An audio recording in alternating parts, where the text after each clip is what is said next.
to Wembley Stadium in North London. 1 week on from a fascinating FA Cup final here. It's time for the game annually described as having the greatest financial value of any match played anywhere in the world of football. The Championship playoff final, the prize a coveted place in the Barclays Premier League. The contestants, Derby County and Queen's Park Rangers. For Steve McClaren's Rams, it's a third appearance in this fixture.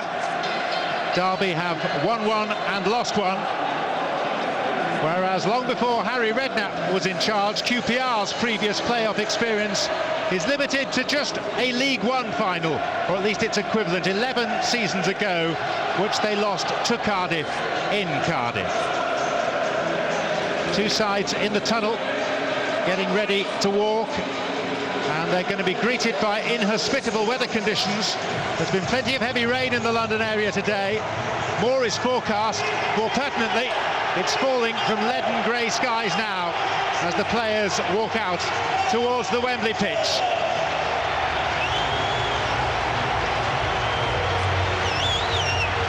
The weather won't dampen the enthusiasm of a sellout crowd. 38,000 for Derby, representing their biggest ever away following. Rangers have 39,000 fans present, a good number of whom have walked the 4.5 miles from Loftus Road, as is the tradition for their club when the Hoops play at the nearby National Stadium.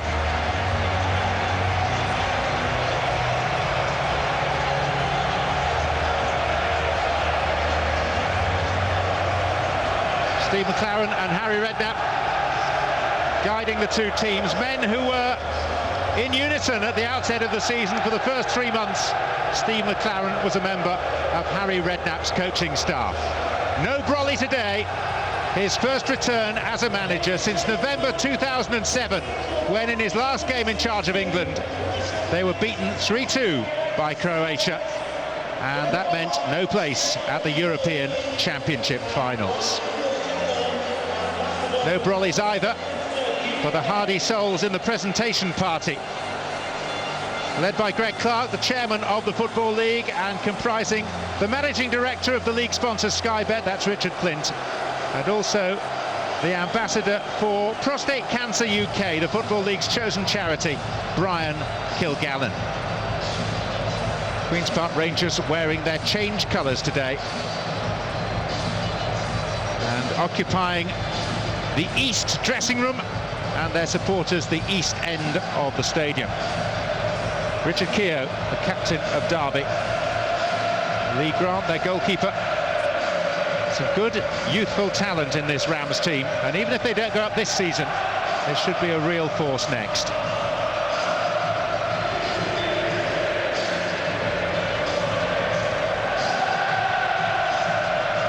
What a long way Steve McClaren has come since his last visit. Dutch League title with FC Twente, awkward stints with Wolfsburg and with Nottingham Forest, but now on the cusp of becoming a Premier League manager for the first time in 8 years. His opposite number is the oldest manager in English League football, and both of them standing in pouring rain as the crowd are invited to stand for the national anthem.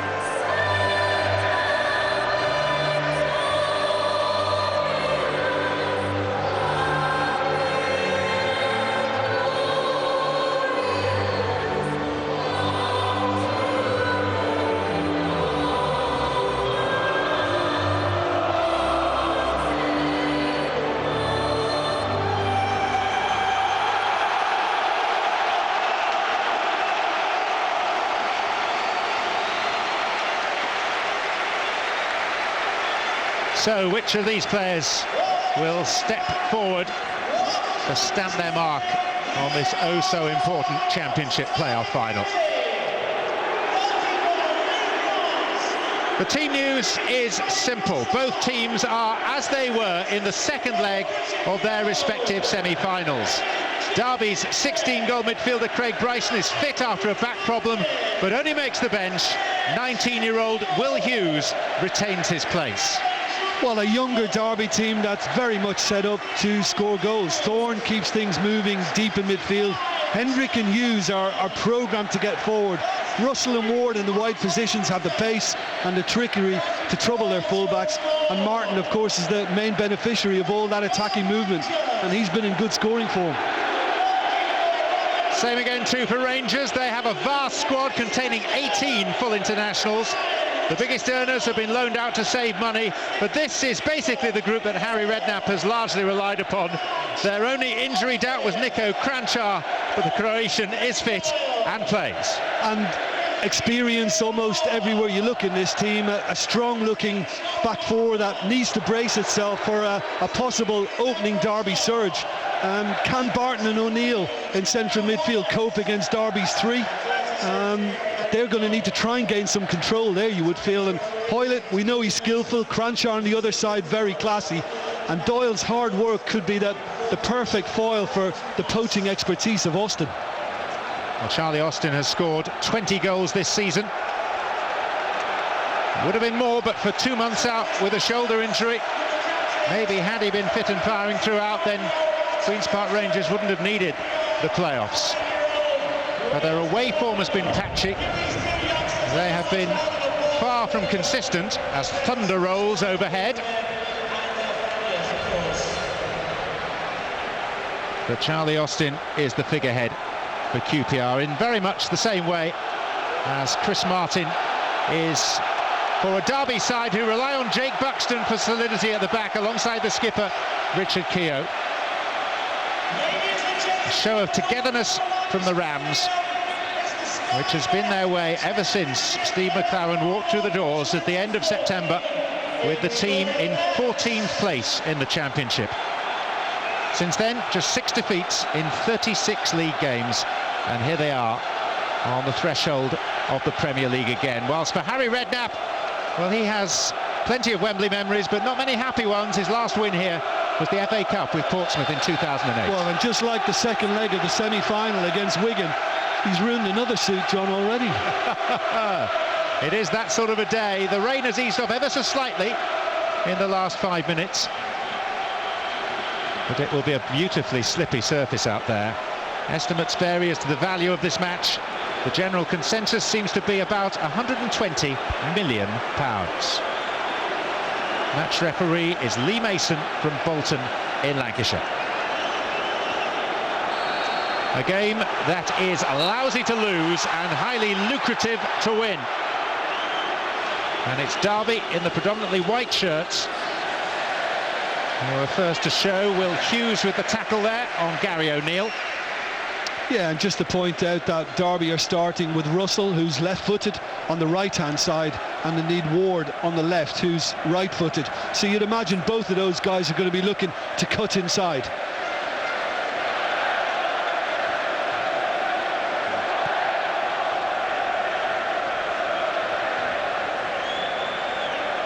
Here is Junior Hoylett for QPR. Put out by Buxton, but it was a poor pass. Johnny Russell was bowled over by Nico Kranjčar. It's part of the Croatia side that ruined Steve McClaren's night, and indeed the English nation's night some 6.5 years ago in this stadium. I think the footballing gods have been very kind to us, though, because I think both teams are equipped to serve up a really memorable occasion here. The voice of the former Liverpool and Ireland left-back, Jim Beglin, alongside me in the commentary box today. Jamie Ward losing out, and here's Charlie Austin. And you can see already that the kind of heavy downpour we've had, and just before kick-off, it's just affecting one or two players trying to get a feel for the ball. Difficult to get it under control quickly, because it is very slick now, this surface, and it should make for a faster contest.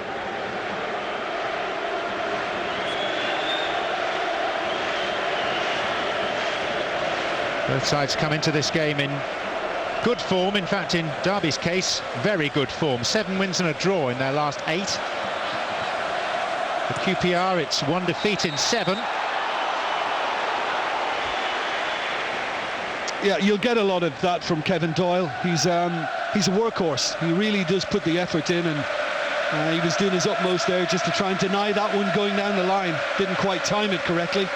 Decision's gone against, but he'll do most of the work beside his strike partner, Charlie Austin.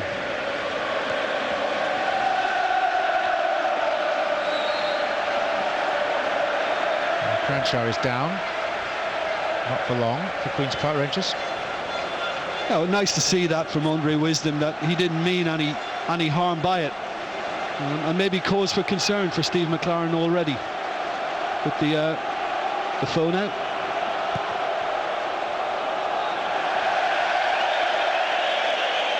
It's hopelessly overclubbed.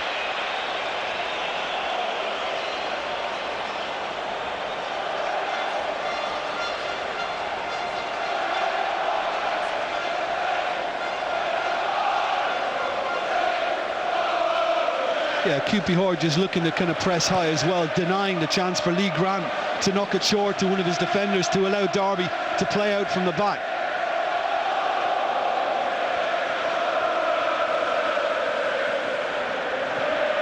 Here's Will Hughes, 19 years of age. He did go slightly over the ball, inadvertently I think, and caught Cranshaw.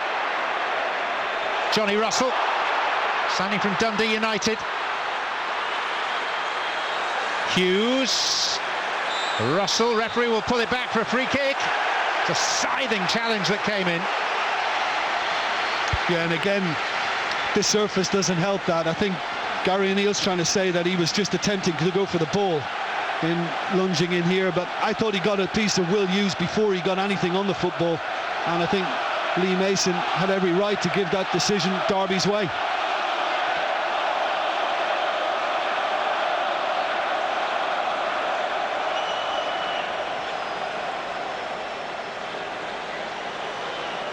Well, the ball has been placed by Jamie Ward.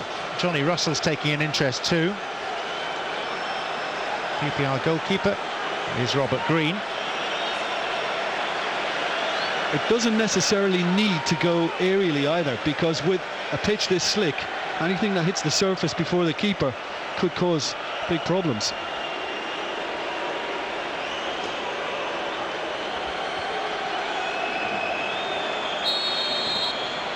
It's Russell.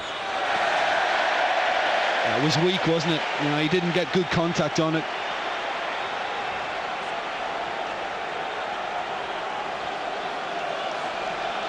The last time Derby played in this fixture was in 2007. They won it against West Brom. Solitary goal from Stephen Pearson. But theirs wasn't a happy season that followed in the Premier League. Relegated with a record low of just 11 points.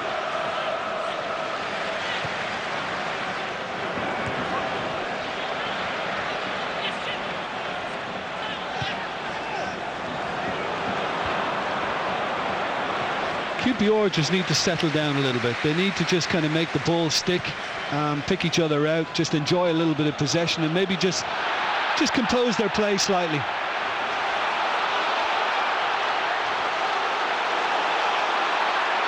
Here's Hoylett.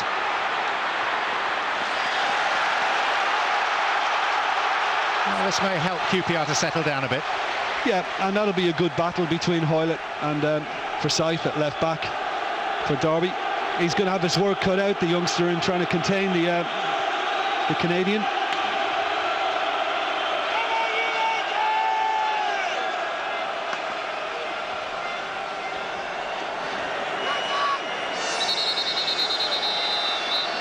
And the referee with a little bit of work to do before the corner can actually be taken.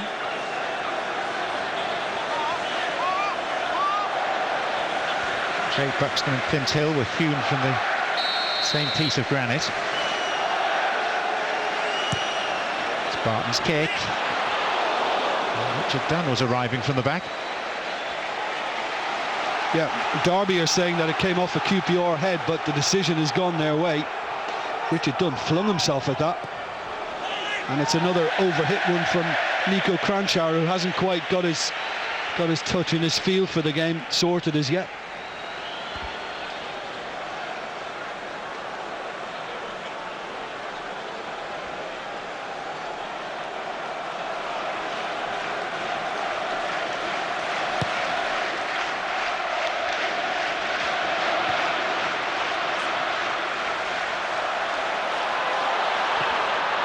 Oh, Kevin Doyle and Charlie Austin combining well, and Austin letting fly. Well, Harry Redknapp will be very pleased to see exactly this, because that's what he'd wish. I mean, in the end, it's Austin who went alone, and maybe Derby just kind of were a little tentative there and just sat off him a bit too much. And it's not the worst first attempt.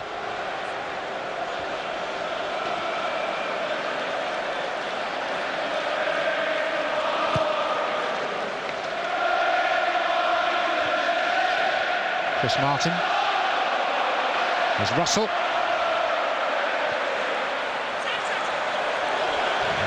You know, for a moment, and it would have been a complete fluke had it done so, but I think Robert Green was concerned that might have been just winging its way into the top corner, because it's an attempt at a cross, and this is what Derby will want, just to isolate their two wide men one-on-one with QPR's fullbacks. And you know, it wasn't that far away from creeping in either from Johnny Russell. Well, these sides have, of course, met twice in league competition. Both won on their home ground. QPR beat Derby 2-1 at Loftus Road in November. The winning goal from Clint Hill. And John Eustace scored his only goal of the season and the only goal of the game when the sides met at Pride Park, or the iPro Stadium as it now is, in February. Buxton. Onua will let that run. It just about has the legs. Yeah, and I just saw there was a little bump before from Richard Dunn on Chris Martin, who went down, the striker, and the referee just said, get back up. And I think Chris Martin knows he's in for a very physical battle against those two QPR centre-backs.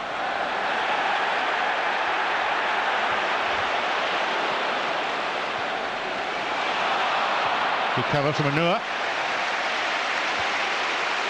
There's an awful lot of experience in this Queen's Park Rangers side. There is a stunning statistic that their squad has a combined 4,264 appearances in Premier League games between them, compared with just 169 in the Derby squad. Yeah, and I think that experience, I think, from QPR gives them more of a plan B. I think they can vary their game. There's more resourcefulness in their side. Here's a man, though, who has never played in the Premier League, and that's Charlie Austin. 4 years ago, he was still playing for Poole Town, one of Harry Redknapp's local clubs down on the Dorset coast.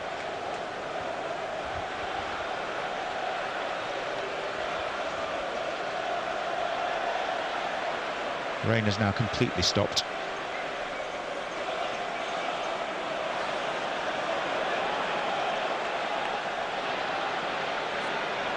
Derby finished third, QPR fourth, 5 points behind them. Derby disposed of Brighton 6-2 on aggregate in the semi-final. Queen's Park Rangers needed extra time to see off Wigan. Well, that just looks like the way Onua just played that ball out straight away. He didn't try and fool around with it at all, and sometimes you get that advice on a slippery pitch. Play it the way you're facing, because if you turn sometimes you can slip or get things wrong.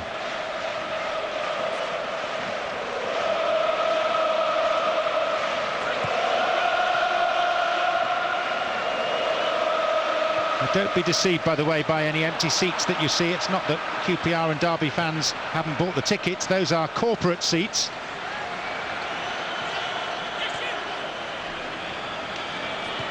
Both sides would have liked to have been playing Wigan, because that would have meant that they would have got a further 10,000 tickets, and they could easily have sold them.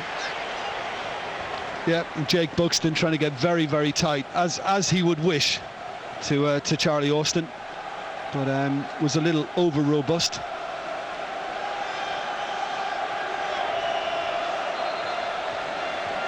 Yeah, we've spoken about the Queen's Park Rangers' experience, John, and there's a lot of youthful exuberance in the Derby side and energy, but you know, a lot of younger players, and will they stand up on the big occasion? That's the big test for Derby County here.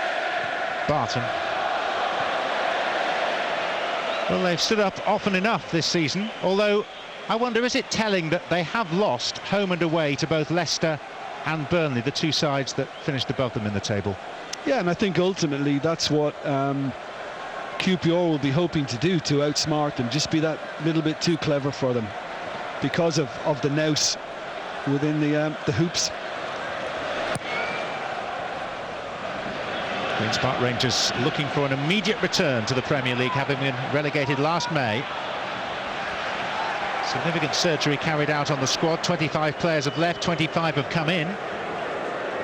Still, they have this vast array of players, many of whom at the premium end have been sent out on loan for the season just to save on the wage bill, which is extraordinarily, on this day of the European Cup final, bigger than Atletico Madrid's.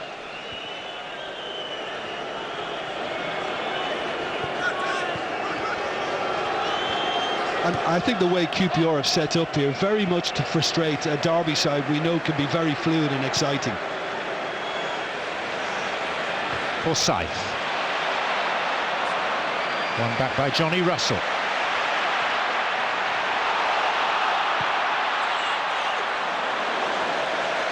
Well, I suppose similar to the Johnny Russell attempt from the left flank a few minutes back, when we wondered whether it would creep in inside the far post.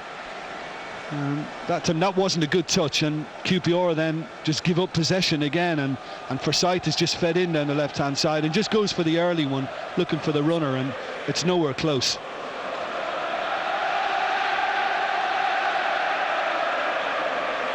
But good to see. I mean, that's encouraging, and Steve McLaren will want that from both his fullbacks, Greig Forsyth and indeed Andre Wisdom. Austin. Charlie Austin goes over. Free kick has been given by Lee Mason. Looked a foul to me from Richard Keogh all day long. And you know, as it happens, I think the ball might have been overrun and it could have been mopped up by Buxton anyway, so maybe this was unnecessary. But once Austin stepped inside, that's an easy decision for the referee, very easy.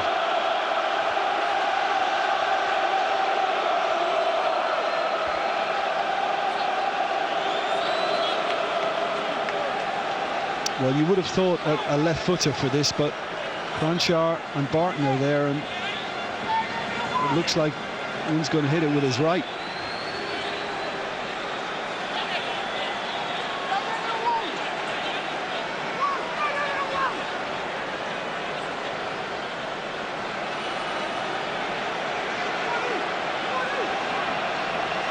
Quarter of an hour played. Cranshaw leaves it for Barton into the top of the wall. Well, Barton has appealed for something, so I presume there was maybe a raised arm and it caught that, but nobody else was looking for anything.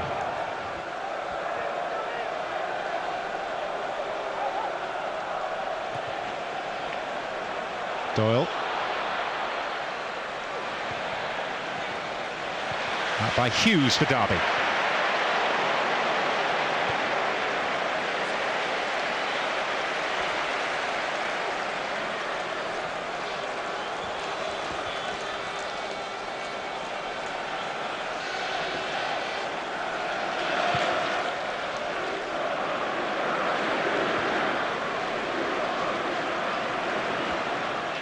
Cranshaw.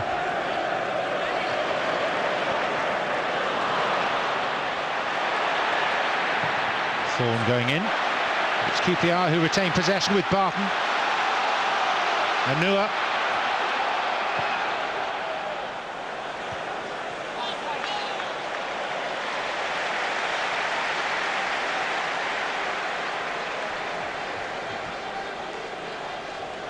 Steve McLaren likes to take a back seat and leave it to Paul Simpson and occasionally Eric Steele to do his bidding in the technical area. Yeah, I've seen a little bit more of the ball as well, Derby County, but you know, QPR, if anything, are going direct. Robert Green, if he gets a chance to, to kick it. He's going long each time, looking for the head of Doyle, and obviously then getting Austin to feed off that.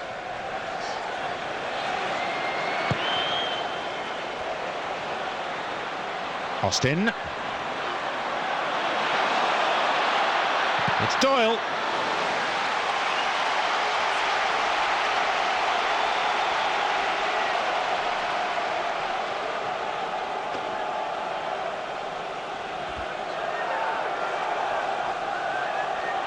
Nico Cranchar. And Cranchar lets fly. And then Barton similarly. Well, I think they've got the right idea that, you know, potentially problem conditions for a goalkeeper when the ball hits the surface, but maybe just a little over anxious to get something in from, certainly from that distance. It was very ambitious from Barton in the end. You were sitting in this seat a week ago for what turned into a thriller of an FA Cup final. This, so far, much tighter and slightly lower key. Well, speaking to some of the fans on the way out to Wembley today from central London, a lot seem to think it's going to be very tight. As you mentioned before, John, with the league fixtures in the regular season, 1-0 and 2-1.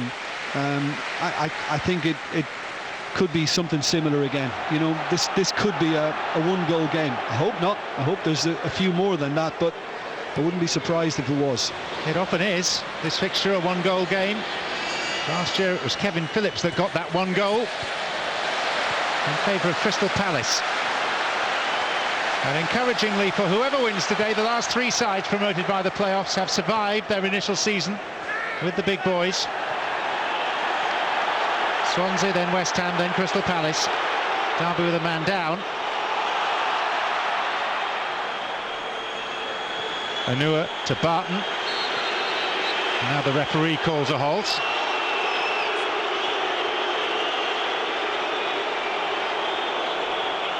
He wasn't obliged to do. Yeah, I mean, I just wonder when he actually hit the ground, was his wrist here?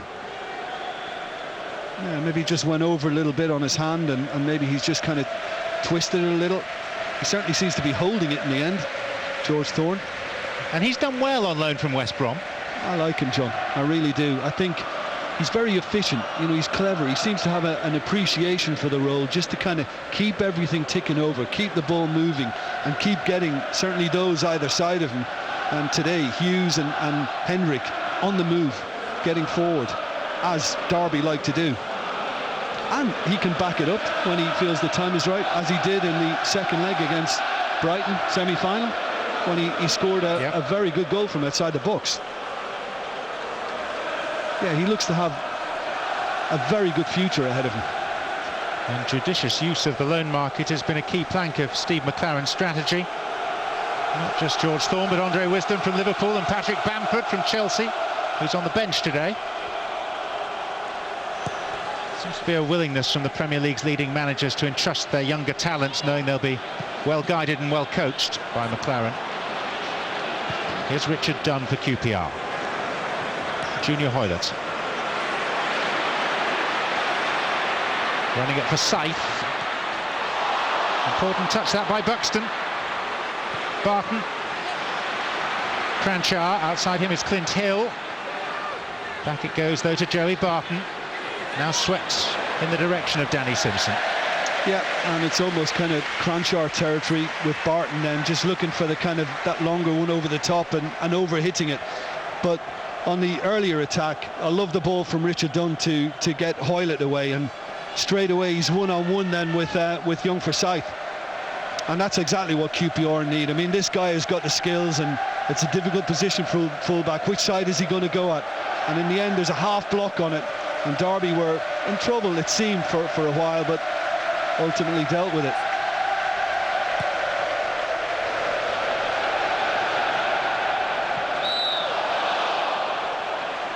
It's a Rangers free kick.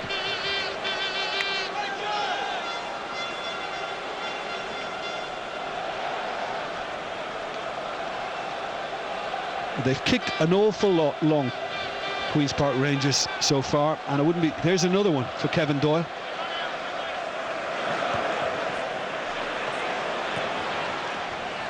Barton, Hoylett, have another go at Forsyth.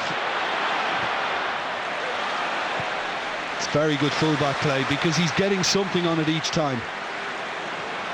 Chris Martin, 25 goals for him this season.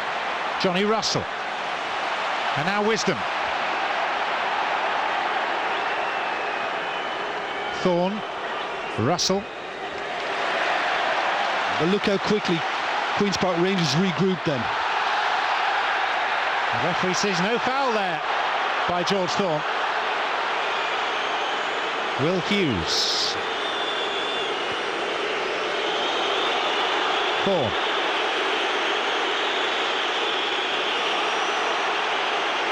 Wisdom. Hughes.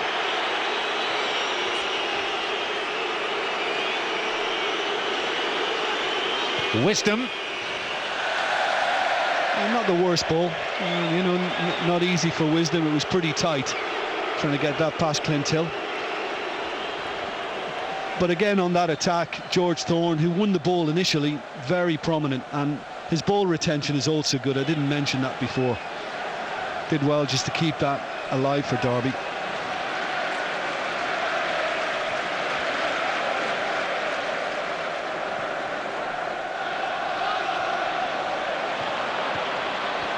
Martin. Ward. That'll be a corner kick.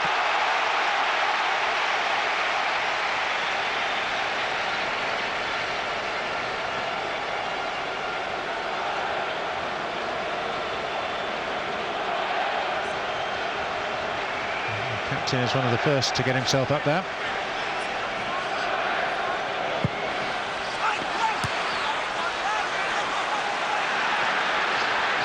Different angle now for Jamie Ward. And Forsyth with the header. Great ball. I think that might be a little greedy from Forsyth, maybe a little inexperienced. I think this should be going back across the 6-yard box because it's a delightful crossbar post to take Clint Hill out of the situation. And I think he should be looking to knock that down because it's asking an awful lot for him to squeeze that in on an angle like that.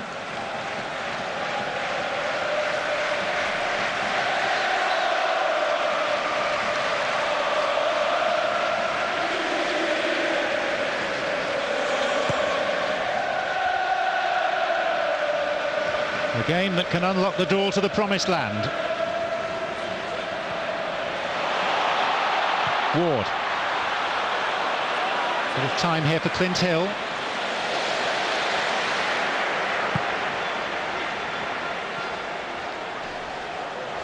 Richard Keogh. Just a little surprised that Derby haven't tried to get at Clint Hill yet. You know, he's a big guy. He's not the most mobile. And if you can get a smaller man like Russell or Ward running at him, I think he might have problems.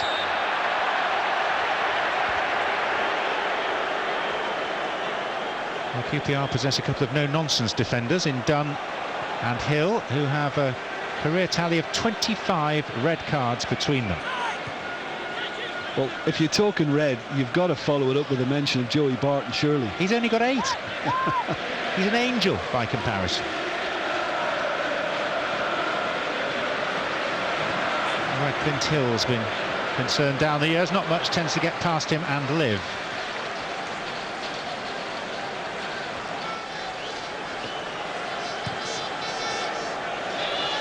And it is Hill who rises there. Will Hughes. Wisdom. See, that's the kind of football Derby want to play. They want to knock it about and be expansive. But Queen's Park Rangers are very organised. They're quick to get behind the ball and try and just frustrate and contain Derby. Well, only the 2 automatically promoted sides, Leicester and Burnley, had stronger defensive records than QPR this past season. But today they are facing the Championship's top scorers in Derby County.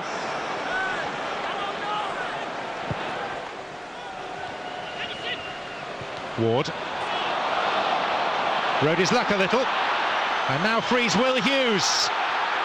And Hughes, was he clipped by Dunn? Hughes is adamant it should have been a penalty. Lee Mason, though, says no. Well, I just wonder whether there was any contact at all, or whether the contact was minimal and the referee felt not enough to cause that. Because as soon as they got in this position, you knew Richard Dunn was vulnerable. If Will Hughes decided to cut back inside, you know, he does sweep his leg across him, Richard Dunn, and maybe there was a little bit of contact, but he's obviously decided not enough to warrant that, and maybe Will Hughes felt the ball was gone as well, and that's why he decided to go to ground. And I think, you know, in looking back on it, John, I think Lee Mason might have just called it right. I know Derby and Derby fans will totally disagree with that, but you know, maybe Richard Dunn got a little bit fortunate. Well, they just had a handshake away from the camera shot. Well, the way the game is nowadays, you know that the slightest contact and players will look to go to ground with it. So, yeah, I go with the referee on that one and just feel that maybe he called that correctly. Russell. Then came Richard Dunn. Will Hughes is one of the more coveted young talents outside the Premier League at the moment, still just 19. And a little example of what Derby do from midfield, a great running from midfield, usually from this man, Craig Bryson. Obviously, a bit late for him recovering from his injury, and Hughes got the nod, and that's exactly what Steve McClaren will want from him, those bursts past Chris Martin. Hughes. Now Cranshaw. That's QPR's most creative force. He was met by two there. One of them was Jamie Ward, and that hit Dunn, so it'll be a corner.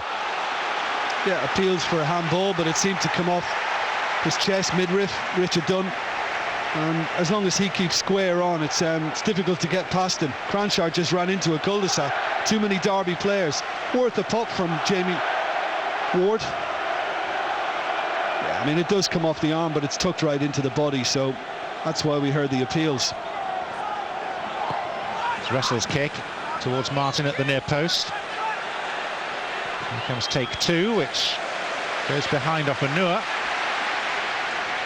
Yeah, Queen's Park Rangers really, if Chris Martin is going to make that run to the front post, they need it to get a man in front of the Derby County striker with Ofanua behind. Yeah, there's Gary O'Neill now. He's just stepped into that area, and it's important you cut off that supply to the near post.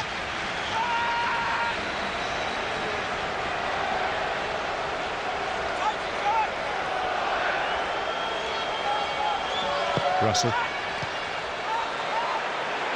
Here's Thorne. Ward. Russell. Keogh, who's not the most comfortable in that sort of position. Now it's Martin. And Barton for QPR. That was not a great pass. Forsyth escapes. Dunn has to stretch. And Charlie Austin is the one that hacks it clear.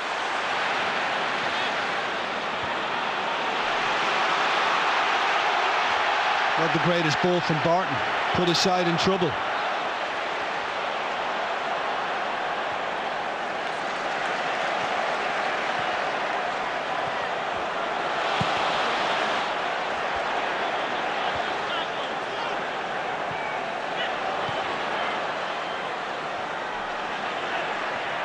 Cranshaw.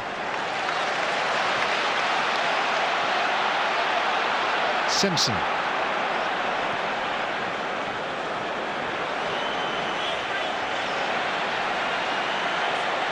Hoylett. That really is a waste. I think Nico Cranshaw's got a problem as well.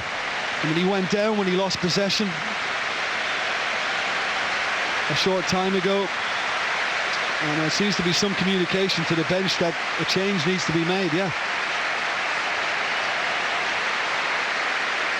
Applause ringing around the stadium from the Derby end on the 31st minute mark in recognition of 31-year-old local broadcaster Colin Bloomfield, a much-loved figure in the city and environs of Derby, who has terminal cancer. Meanwhile, the game goes on. And here's Will Hughes. Oh, on his favourite left foot as well. You're fancying Will Hughes to place that and keep it down. But you know, as this half progresses as well, the Derby left has been quite strong, and certainly Forsyth is doing a good job now in getting forward, and he set that up. Well, QPR, it seems, are going to be forced to make this change. Nico Cranchar was a doubt for this final because of a hamstring problem.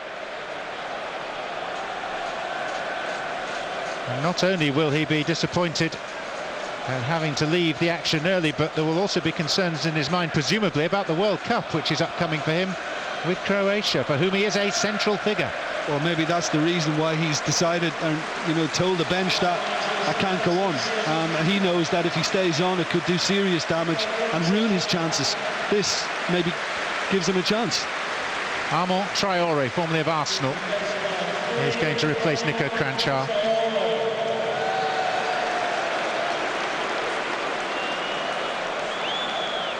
A word in his ear from Wally Downs, appointed during the course of the season as a coach by Harry Redknapp. Yeah, and it's a straight swap. I wonder whether they would have moved Hoylett, but Traoré is taking up the Cranchar position, left side of midfield.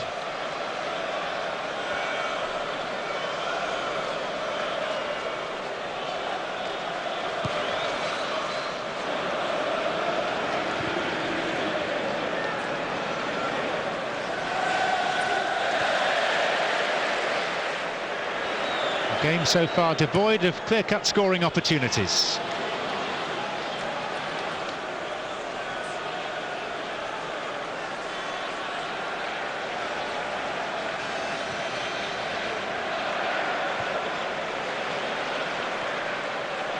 Hoylett.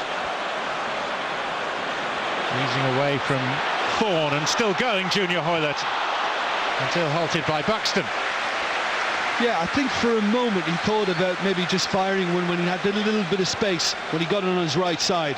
But as often with players of this ilk, they try one thing too many, and there are too many bodies in the way. You as a defender presumably were always very grateful when they did, Jim. Loved it. I played behind a few as well, John, and they could frustrate you, yeah. Yeah, potential match winner, Hoylett, don't get me wrong. I mean, he's got very, very good skills. We just saw some of that there, but decision making is vital for guys that play in positions like that.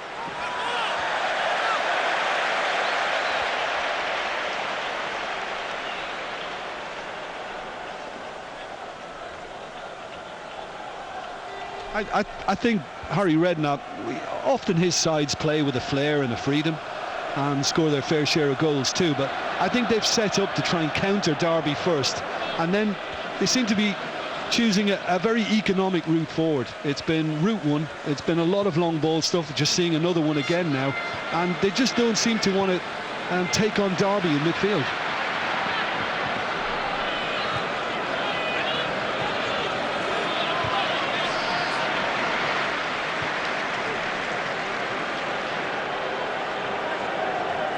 Here's Richard Keogh. Tripped by Austin.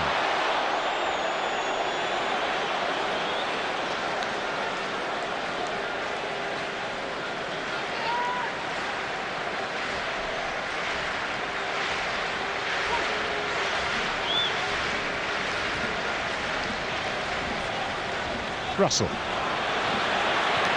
deflection on that made it very comfortable for Rod Green. Yeah, we thought that at the start that Russell would cut in from this flank, Ward would do likewise from the other, and I think QPR know that, and that's why they get so many in the way. It's another good touch from Doyle, and it's found Traoré. That's Andre Wisdom.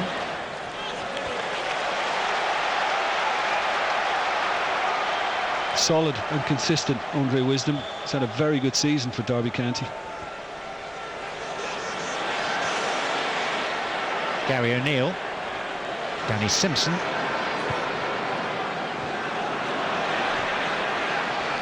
Clint Hill, Austin, cleverly done by Thorne.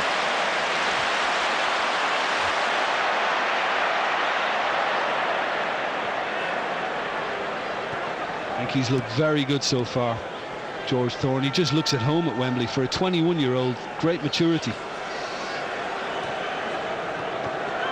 would have thought that given the season they've had, West Brom might have done with him at some stage. Absolutely. I think they'll be looking for him back. He's had horrible injury problems in his brief career so far. He really has shown what he can do, what he is capable of these past few weeks. Here's Hoylett. Committing defenders. The second one he took on Buxton had the measure of him. And that's a foul by Danny Simpson. It's mistimed. I mean, the referee is quick to get across and have a word.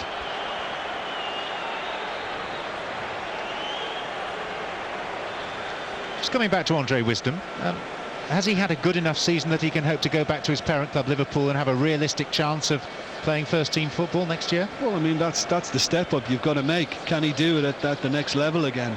I'm not sure. You know, Glenn Johnson, I mean, is basically the man he's going to be up against, and he's got a lot to do.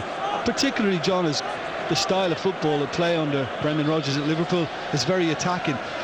He does get forward, Wisdom, but I don't think he does it as naturally as Johnson does. I don't think it comes as easily to him. So I think he might have to wait a little yet. But we'll have to wait and see what's brought in as well at Liverpool, because Champions League campaign ahead, more additions to the squad. Maybe Wisdom will get a chance to go on loan again, or we'll see whether somebody wants to take him on a permanent basis. Skies are certainly brighter overhead Wembley Stadium now. Nasty heavy rain shower that we had at kick-off is just a memory. Yeah, and just a little show there from Anua, and indeed Richard Dunn is the same. They both have good recovery pace for two big men. And Chris Martin hasn't really been in the game yet for Derby. I think that's what Derby need now, getting some sort of regular supply to the main scorer.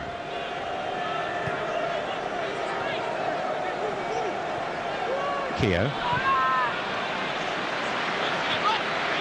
Forsyth. This is Martin. Now it's Ward. Free kick. Oh, I think that might have been conning the referee. I think he knew the ball was gone, Ward. That was a better touch from Martin. Yeah, I suppose there is a little bit of contact, but he knew he wasn't going to get on the end of it. Simpson had read it and was there, and that's why he went to ground. I know it's difficult for a referee, but players are up to that all the time. So here's a set-piece platform, a possibility for Derby County. Half-time approaching at Wembley. Jamie Ward. Delivery was good, and so in the end was the plunging save by Green. It's very well done from Robert Green, because so often goalkeepers remain in their position, unsure whether there is going to be a touch on it. And I'm not sure whether there was the barest contact from Keogh. It's a Buxton fan, isn't it? It is. They call Jake Buxton Buckenbauer. Hughes kick, catching practice for Green. That is disappointing when you've got all the big men up and you don't give them a chance to challenge. That's not a good throw either. I saw the look on Rob Green's face when he threw the ball and saw where it was going. There will now be one of considerable relief replacing it.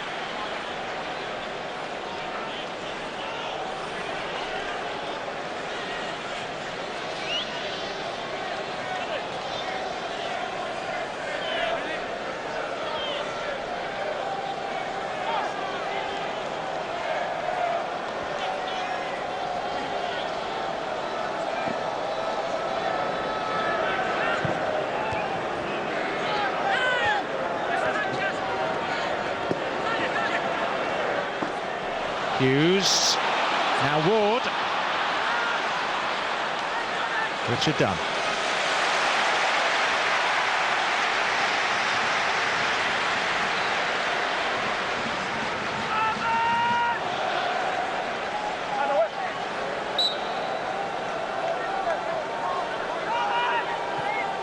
Wisdom. Ward. Hill there.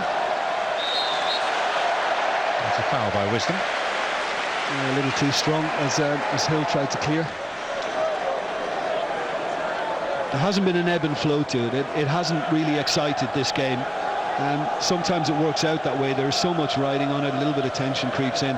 But I think largely because that man's team, Clint Hill's team, haven't come out to play. They're trying to play a cagey game, stop Derby, and then just hoping to pick one up at some stage through the contest. Maybe that approach on the pitch has been mirrored off it as well. There hasn't been the intensity of the support of either the FA Cup final or the League Cup final here earlier in the season when Sunderland's fans were so vocal. Yeah, well, I guess kind of a week ago then the intensity lifted as soon as Hull scored a couple of early goals. There's the money man, the owner at QPR, Tony Fernandes, runs Air Asia. There isn't really a good financial outcome for QPR. If they aren't promoted, they're in real financial trouble. If they are promoted, they're going to be hit by a huge fine for breaching the financial fair play regulations. They lost £65 million in the year to last May. Well, the suggestion is that QPR's lawyers are going to fight that.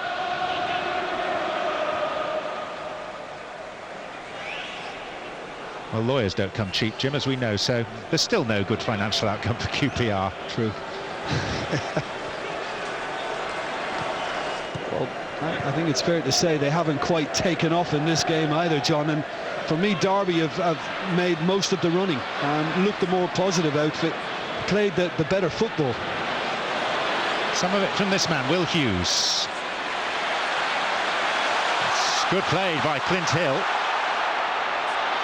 Now Traore.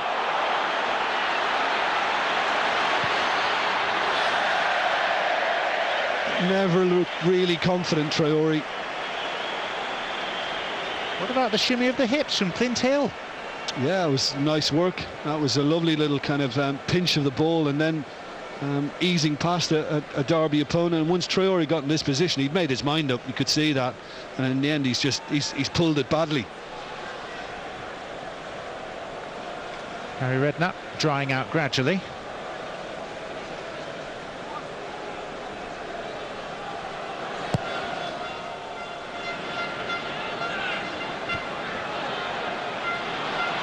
O'Neill.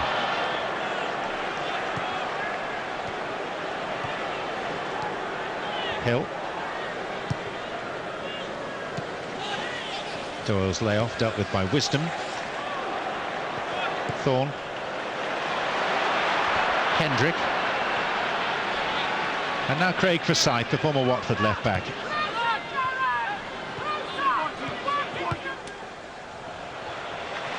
It's a poor pass and it's seized upon by Doyle.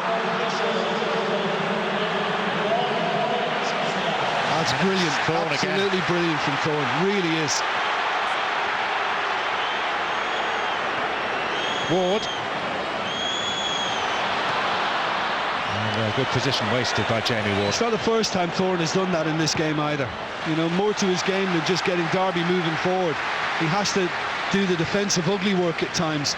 And he just came from the side and, perfection on Kevin Doyle. Just when he's thinking about what am I going to do, lay it off or shoot. Looks a very, very good player. So 21 was sent on loan to Peterborough. Last season he's done very well for Steve McLaren and McLaren for him.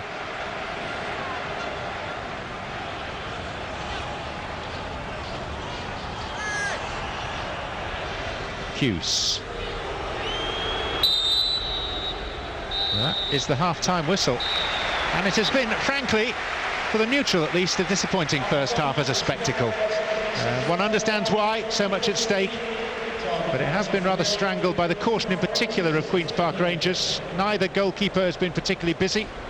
There's been a conspicuous lack of clear goal-scoring opportunities. Only 2 efforts on target in 45 minutes of Championship playoff final football. We hope for better things, whilst recognising the huge significance of this occasion, which at half-time stands with a scoreline at Wembley Stadium of Derby County 0, Queen's Park Rangers 0. Wembley, where we're all set for kick-off in the second half of this Championship playoff final between Derby and Queen's Park Rangers. 0-0 the score. Lee Mason, the referee, with the whistle. And QPR playing from the left in this second half. Towards the end of the stadium, the east end that's occupied by their near 40,000 supporters. And this is Armand Traoré. Joey Barton. And a wasteful pass, very much in tune with quite a bit of the passing that we saw in the first half. Yeah, well, I would hope that Harry Redknapp would have asked his players to just kind of be more expressive second half, just to try and play a little bit more and not be so direct. Basically, they've set the pattern for the game by saying to Derby County, go on, then break us down if you're good enough. And I think Derby need to find another gear themselves. If they've got another gear, and you know they have, then they need to find it, and soon. Here's Will Hughes. Jamie Ward. Yeah, Martin had been involved earlier in the attack and couldn't get his way back into the box, so only one target to aim for, and that was Russell coming in from the other flank. And again, overhit, something we've seen throughout this game. As the statistics suggest that these are the two best passing sides in the Championship this past season. It's not always been borne out today. Hughes plays it all the way back to goalkeeper Lee Grant. In what is now rather watery sunshine. Before we just had water. First half kicking off with very heavy rain. Here's Traoré, who came on as a substitute for the injured Cranchar towards the end of the first half. It's the only substitution so far. I think Derby have had a little bit more control of things in midfield, certainly with the central three they've got in Hughes, Hendrick and Thorne, and they haven't been able to turn that from good possession at times into something worthwhile at the business end of the pitch. Ward, it did appear to come off Simpson's hand. It was on the blind side of the referee. Well, if not the first time, certainly the second time. It looked as if he got a couple of touches on that with his right arm, Simpson. Ward.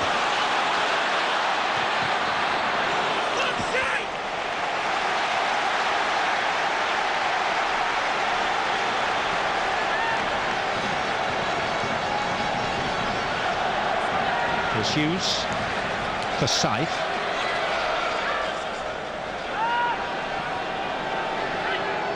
George Thorne, who was outstanding in the first half. And by Hughes, one that Ward will vie for with Simpson.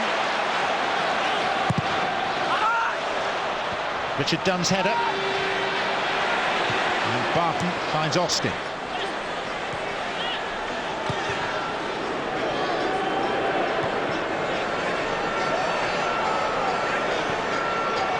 Barton clipped by Hughes. There wasn't a lot in it. Joey Barton again was just playing on it, just exaggerating it a little bit. Again, nothing malicious from young Will Hughes.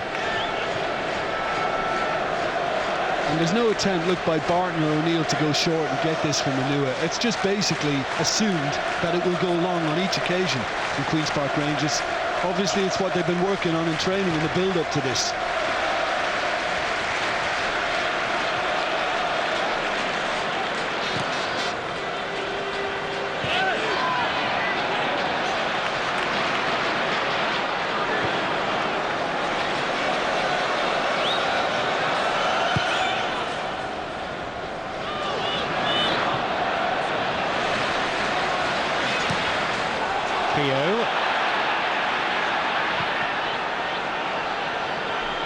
Hill.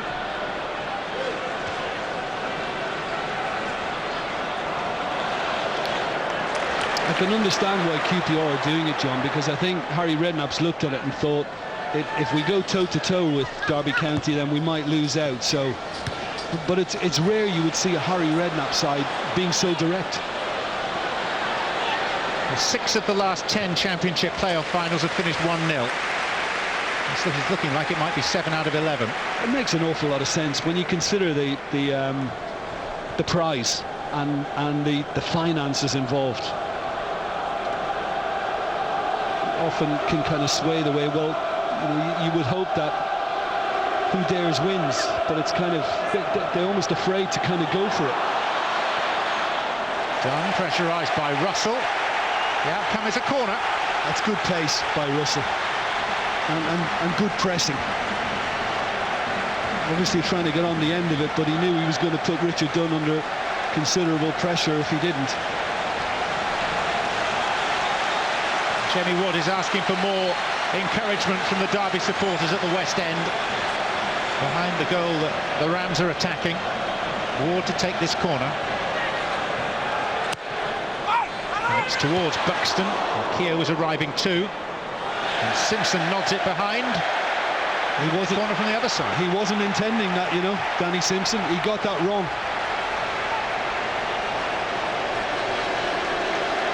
He'll be a little nervous until this is dealt with. The QPR right back.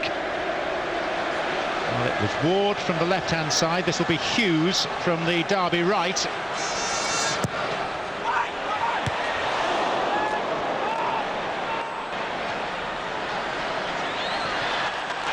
And Hughes wins out against O'Neill. And he'll get another chance to take a corner. Yeah, good spell of pressure for Derby County now. And the delivery's been good. I mean, QPR have defended them well, it has to be said, but the delivery has been very good. Derby in their third Championship playoff final. They lost to Leicester in 1994. And then in the first playoff final back at the new Wembley in 2007, they beat West Brom. One goal that day from Stephen Pearson. What does today hold? Hughes once more. Richard Dunne with the header. Then that of O'Neill. Forsyth. Hughes. It's a slice clearance by Hill. QPR rather penned in right now. Forsyth the left back. By Dunne.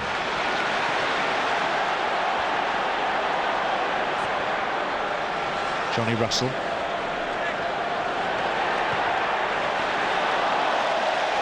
A little careless. I mean, Russell wants a free kick. He felt he was fouled. He's having a little moan to Lee Mason, the referee. But Hendrick was just a little too heavy with the touch, trying to pick out wisdom.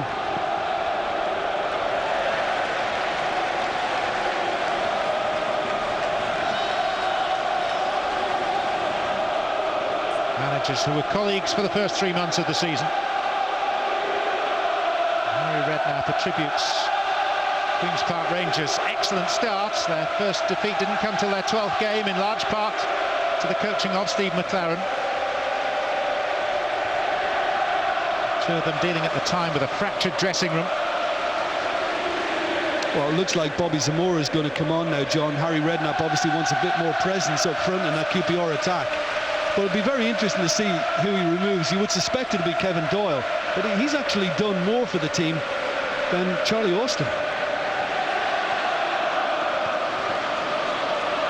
But usually you keep your main goal scorer on, because he's always a little bit more likely.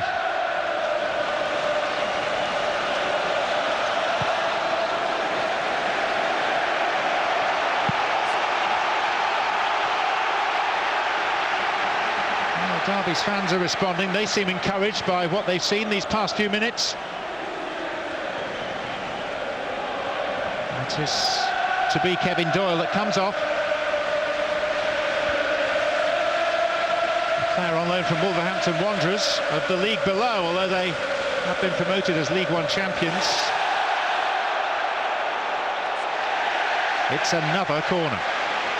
Well, this is good momentum now from Derby, but can they benefit?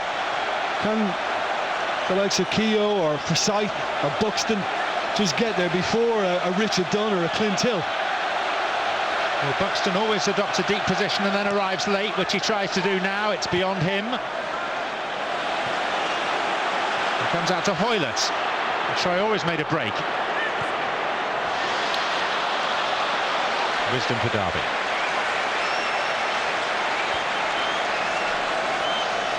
Well, basically, it's picked up where it left off. Derby are trying to play the football and enjoy more possession, territorially better off, but they just can't carve out something clear-cut.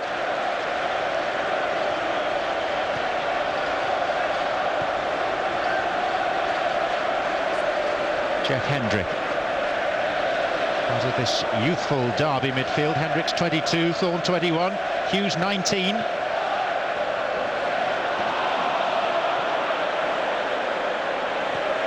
Hoylett. That's been the big moment of the match as well, whether it was a penalty. Richard Dunn on young Will Hughes in the first half.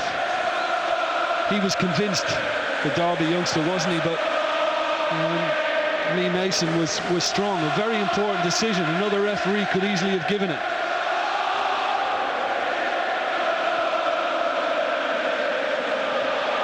Charlie Austin. Good intervention by Buxton. Just holds it up a second. Here's Doyle, soon to be substituted. Traore. Austin! What a chance. Charlie Austin. I mean, the kind of thing you live for when you're a striker of his calibre. He's been doing that kind of thing all season and finding the net. And it's really well worked as well in the end. When it finds its way to Traore, I think it's a clever little pullback on his part. And you're expecting Charlie Austin to get much more on that. I mean, there was good industry initially from Kevin Doyle. What a chance for QPR. Best of the match.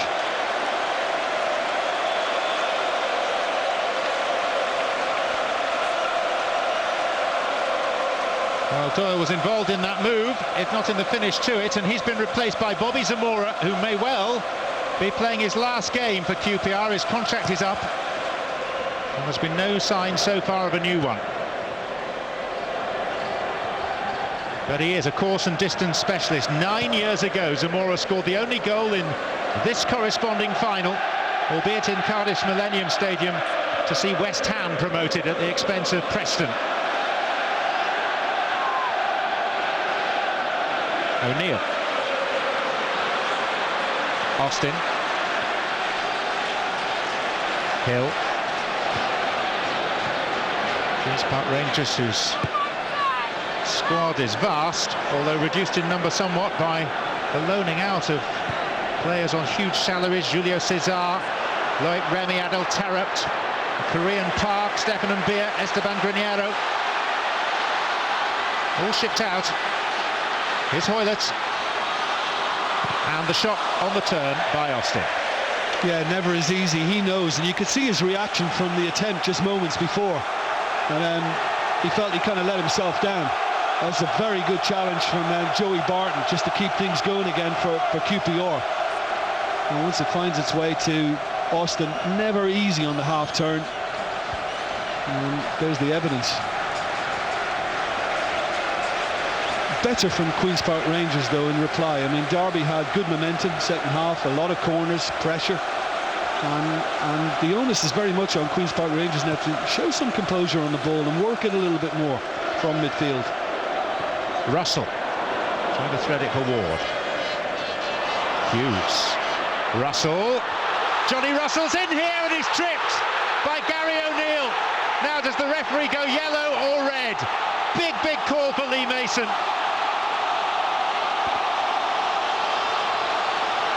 And he's bought himself a minute to think about it. He may well engage his assistant Darren England on the far side as well.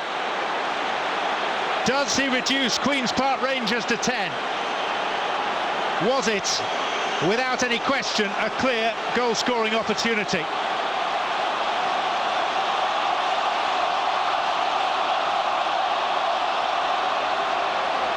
He's off. QPR will play the rest of this game. A man down. Gary O'Neill sent off. Well, O'Neill knew exactly what he was doing, because it's very clumsy on QPR's part to lose the ball in the first place. There was a little nutmegs on Richard Dunn, and now Russell knows he's away, and that's as blatant as it comes. And even though there was cover coming in from Clint Hill, I think the officials clearly felt that he could have got something away on goal before Hill could have gotten there, and that's why Gary O'Neill is walking.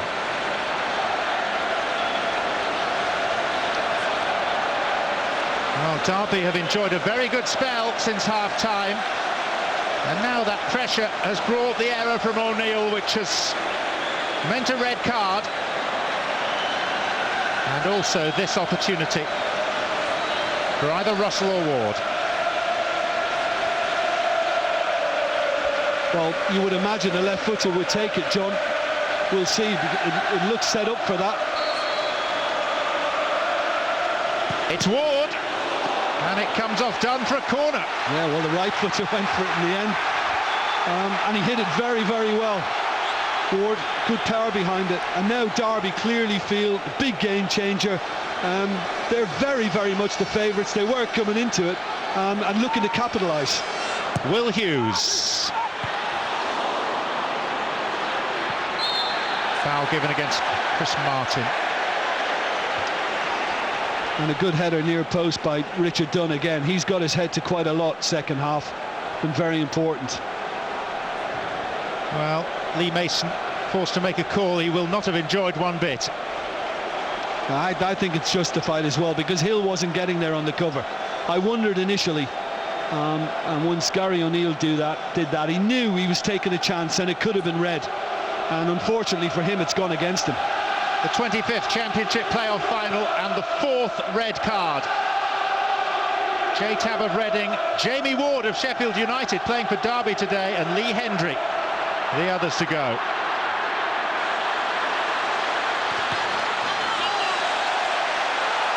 QPR ball. And Gary O'Neill was in tears as he went past Harry Redknapp down the tunnel. And Carl Henry is going to be sent on by QPR's veteran manager as a response to the dismissal. Well, you can understand that, because Carl Henry, very combative sort. Again, hard-working presence physically in midfield, so you can fully understand why he wants to tuck him in beside Joey Barton. Russell, it's he who was brought down. Jeff Hendrick. Will Hughes now. Not quite.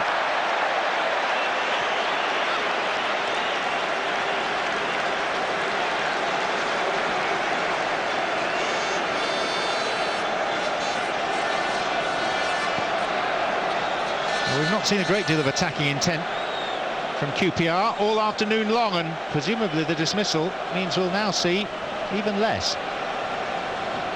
Yeah, I mean, listen, I think Harry's the sort will still hope that he can set his team up, or his 10 men up, in a way that can get at Derby, and you'd imagine kind of set pieces become much more important for them now. Well, that runs it out of play. Well, I just wonder whether Hoylett will be the one who has to make way now, because Traore, who's playing on the other side of midfield, is a fullback as well, and he's got defensive instincts. So Hoylett could well be the one to lose out, and maybe Zamora and Austin obviously try and keep them as a front pairing, but one of them's going to have to drop in, and it looks like Austin's doing that currently.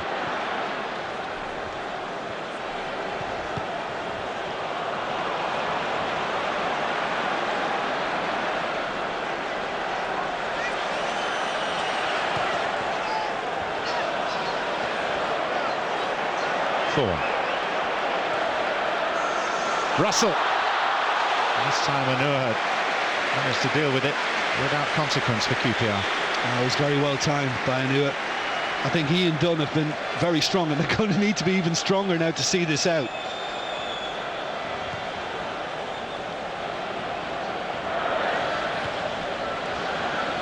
Junior Hoylett is going to be the player sacrificed. Oh, what are you looking for now, John? You're looking for hard work, industry, somebody who's combative, can stand up to the physical side of things, and the least likely in the QPR midfield is Hoylett, and that is fully understandable again.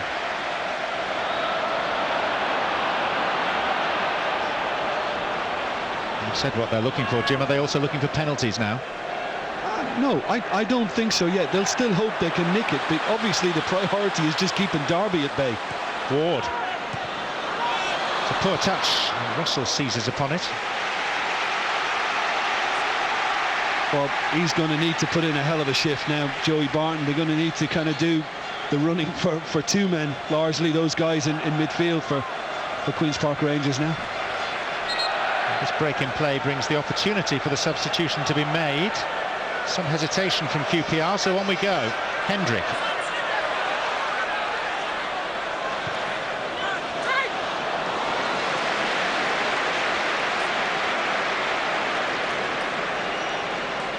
But I think when you look back and the big decisions the officials had to make, particularly that one, I think they got it correct. And I think Lee Mason, as you said, John, I think he was clever in buying himself a little time. He's very composed. He had a little consultation in the end with his assistant, and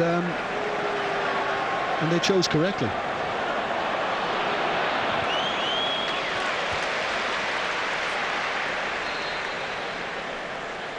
Oh, change of mind. It's not going to be Junior Hoylett, it's going to be Clint Hill coming off. Well, I just looked at him before, John. I wonder if he's got a problem, because he seemed to kind of draw it to the attention of Harry Redknapp and his staff. I just wonder if he's tweaked something, because he's still urging his players to kind of dig in, but that just means basically that Traore will just slip to left back from left midfield. Now, that's simple enough, and Hoylett's going to have to tuck in.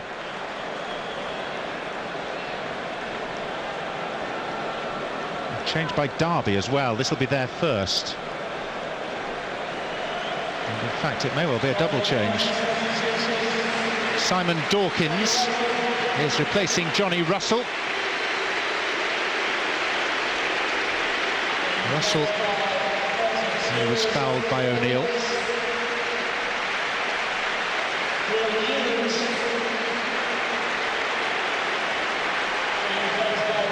Craig Bryson for Will Hughes. Probably adds to Derby's goal threat. 16 goals from midfield for Bryson. I think it's clever on McLaren's behalf, because Harry Redknapp clearly making a move just to try and get to extra time. And now you're seeing Charlie Austin across, playing left side of midfield. So basically it's 4-4-1. Two banks of four, trying to keep Derby out.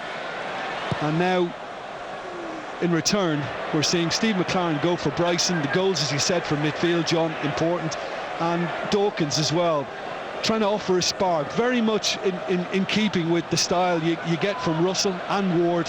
And he could just have the liveliness to cause QPR problems now.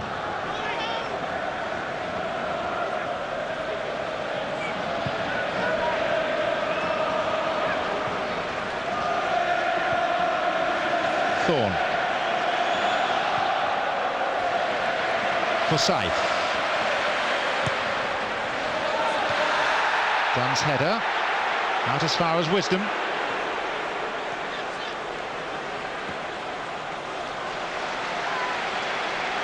And straight away we saw Bryson in the box, and I think momentarily the Derby fans thought that there was a little push on him from Richard Dunn when that cross came in. But McLaren's been very positive. Here's Bryson.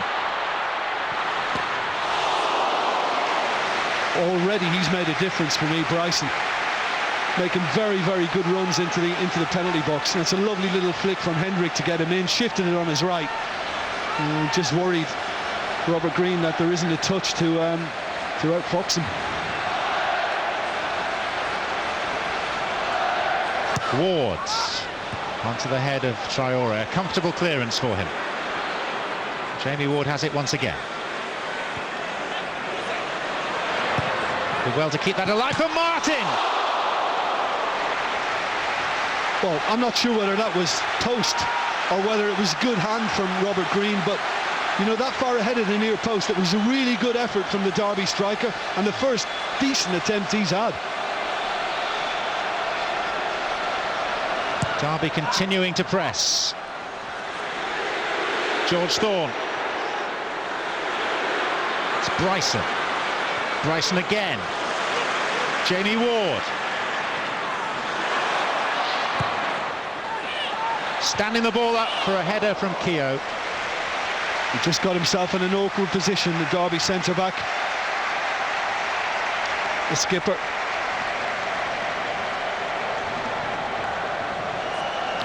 But Robert Green has been called upon now. He's much busier than he has been for most of the game. And when this comes in from Bryson, who's made a real difference, that's a very good save. I wonder whether it was the upright. It wasn't. It was creeping in, and he needed to get a good, strong left arm to it, and he did, Robert Green. And I think he can expect more coming his way. That's the problem for QPR. Going long, it's 50-50 whether they're going to pick it up. And every time they lose it now, Derby very quick to get on the front foot. Ward was looking favourite at one stage against Traore. There were appeals from Derby that was a back pass. Waved away by Lee Mason, the referee. Now, I think any contact from Traore earlier on certainly wasn't intended that way. I mean, there's nothing there to suggest it just bumps him on the knee. Yeah, it's not deliberate. That referee again got it right. Urgency now and real purpose about the men in white and black. Forsyth.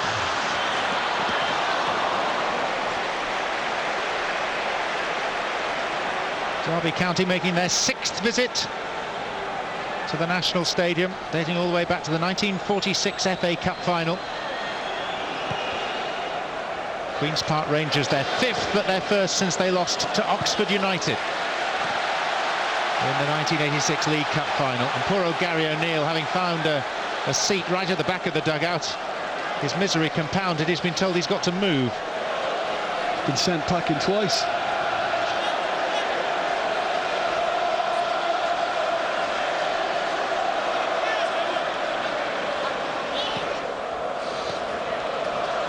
Zamora, Simpson. Quite a tale if QPR could win this game from here.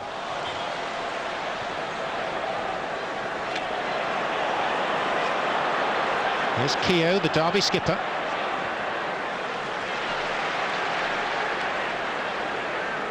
Jamie Ward. Remember when Steve McLaren arrived as manager of Derby at the end of September, replacing Nigel Clough. There was widespread bemusement in the Derby area that such a loyal and popular manager as Clough should be dispensed with, but they were 14th in the table at that point. They'd won 2 of their first 10 games. 2 months later, McLaren had guided them into the top 6, and they stayed there the rest of the way. Well, if you looked at a championship table from when McLaren took over, John, wouldn't they have been just above Burnley? Yeah, I'm sure I read that in the build-up to this. Yeah, so it's an outstanding job, a hell of an impact he's made since he's gone there. And you're right. I mean, largely put together, assembled by Nigel Clough, but he's just given them an extra cutting edge, Steve McLaren.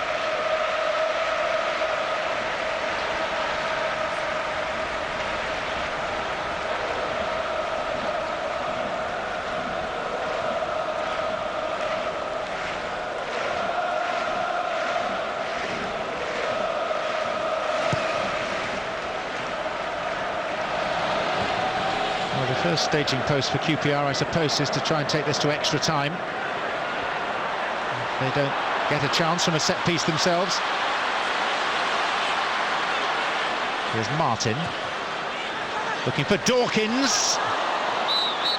Offside against Simon Dawkins. That's unlucky because it was wonderful control. It was just hit over his head a little, and it was a good swivel and got his foot to it just to keep it going.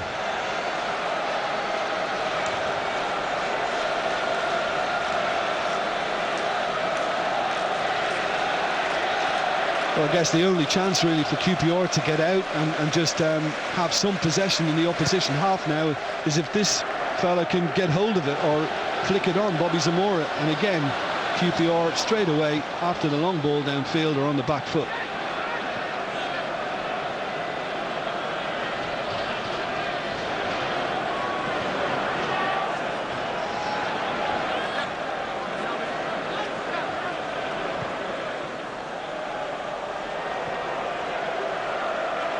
Jake Buxton, non-league player 4 years ago. Here's Forsyth. Dawkins. Bryson going for it. Dawkins again! Pushed away, only as far as Ward! And he hit his own man, Chris Martin. Well, I mean, QPR must now be thinking, hang on, maybe this is going to be our day. When things like that happen, Martin just got in the way of Ward's shot in the end. But Bryson, brilliant. Look at the one-touch stuff from him to get in. You think he's been dealt with there from Barton. It just kind of creeps back out, and it's a very good save by Robert Green from Dawkins, and that's the last thing that Ward wanted when he got a shot away, for Martin to be right in front of him and directing it for a goal kick.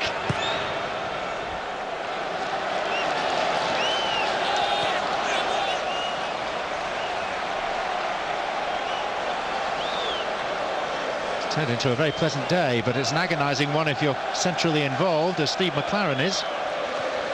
Well, he must think if his players just keep knocking it about and Bryson keeps making those runs now, that there's an extra cleverness to what to do going forward, then you would think if they persist, then they will get their moment, Derby.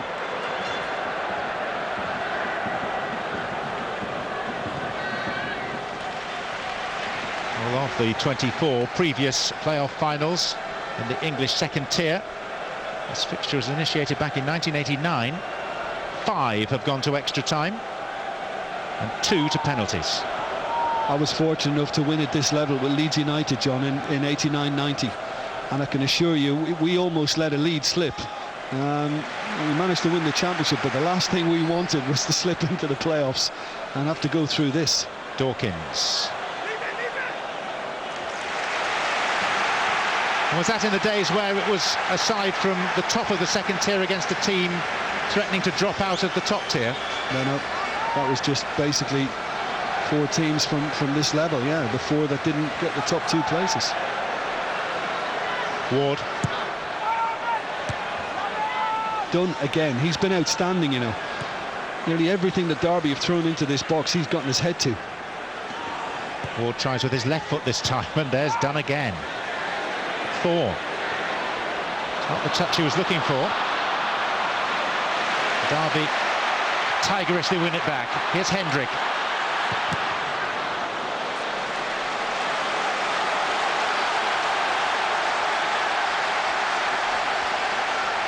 Momentum, confidence, but penetration, the difficult part, and not quite happening for them as yet. Wards.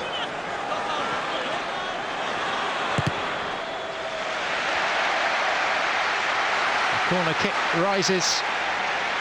Again, the tally of corners considerable for Derby now, particularly since half-time.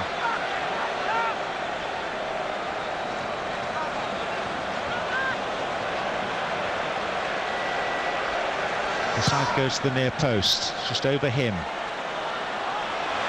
The retrieve by Thorne. Dawkins. Bryson. Here's Ward now. Buxton has stayed forward in this attack. It's really good, did well. Really good defence. It is, and before in conceding the corner, John, been very strong because he is a tricky little customer. The smaller man as well, lower centre of gravity. Jamie Ward can just kind of nip past you, but Traore was very strong.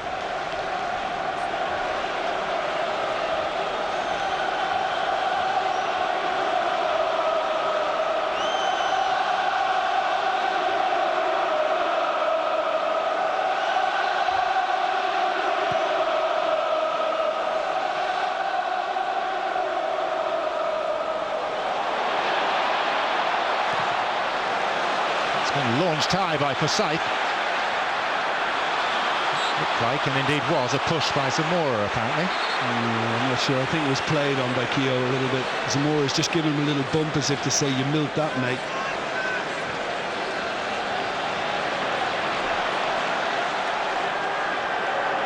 Buxton. Forsyth couldn't get that. Wasn't the best of passes.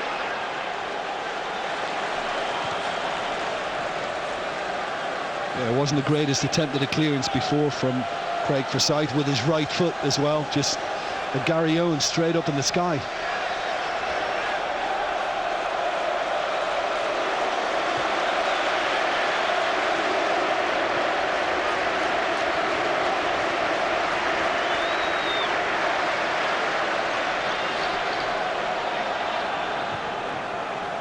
Forsyth involved again. Bryson. Dawkins, former Tottenham man. Chris Martin. George Thorne. Well, I just think on a couple of occasions now, I think Derby just getting a little frustrated, a little anxious in trying to just have a shot from range. We saw one from Hendrick before, that occasion from Thorne. Yeah, and the referee again telling Chris Martin to get up. He's not having any of it. He's just basically trying to play on the fact that Dunn was close. Forsyth. In towards Martin, well held by Green. And it was too, because the slightest spillage then, and Chris Martin gets a foot to it. So Derby, the top scorers in the Championship, 84 goals in the league, 97 in all competitions this season. Struggling to put away Queen's Park Rangers, who are a man down here, and have been since the 60th minute when Gary O'Neill was sent off. And it's been a hopeless task really for Bobby Zamora, because he's trying to get on the end of one of those long punts downfield and he just can't. Richard Dunn touches it back to Green.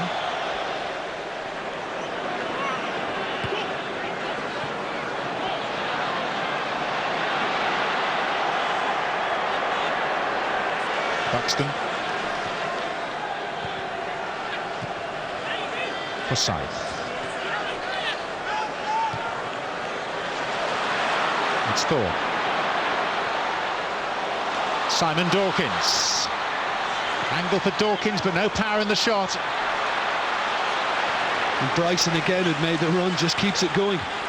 Hendrick now. Dawkins. Bryson.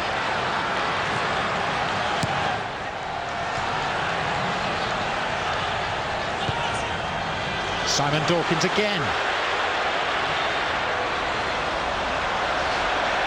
That's a poor ball from Dawkins, it really is. And on the earlier chance when he cut inside, it's on his right foot, everything's set up, and he scuffed it. Well, Simon Dawkins went off to the MLS, the United States, to try and get a break in his career with San Jose. He was at Tottenham under Harry Redknapp prior to that.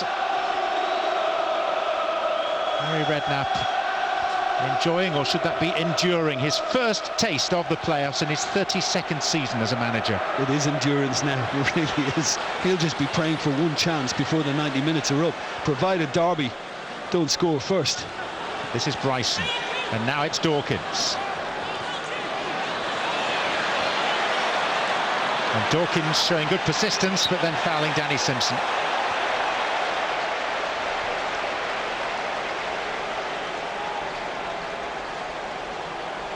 It's very well worked again by Queen's Park Rangers. They are hanging in there, much to that man's frustration. I think Steve McLaren, his side have been the better outfit, there's no doubt about that.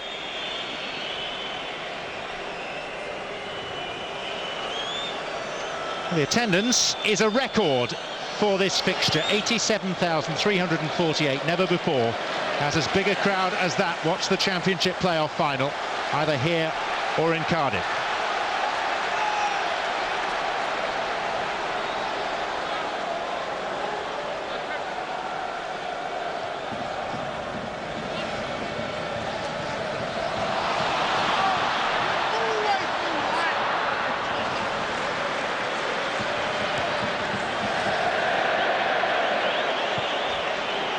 Dunn was just trying to send one into the corner to get Charlie Austin away and miskicked it.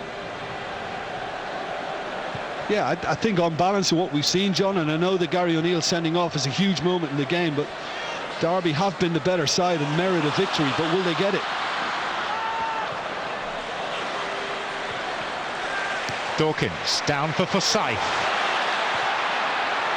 Dawkins again with the challenge on Anua, who rolls around in some discomfort, and a free kick is given against Derby.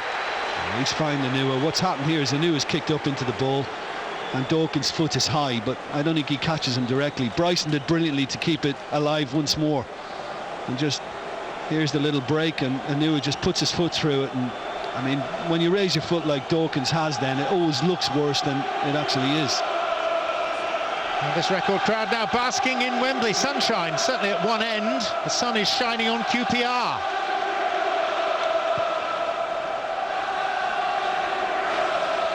Although in football terms, it isn't.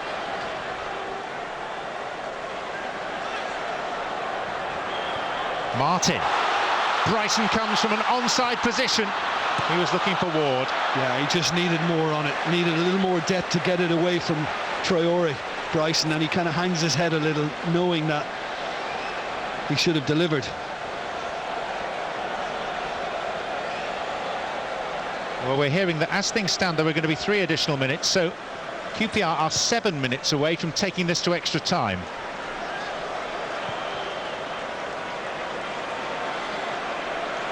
Jake Buxton.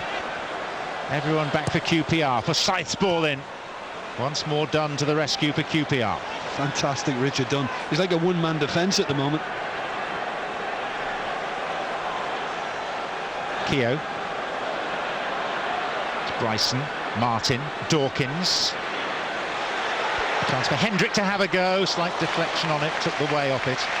Yeah, I mean, the problem for Derby there is that the deflection went to Robert Green. I mean, Hendrick was hoping for a little more look in directing it away from the goalkeeper. Oh, well done Queen's Park Rangers though, because you know that is a success for them if they're keeping Derby at range and trying to shoot from that distance.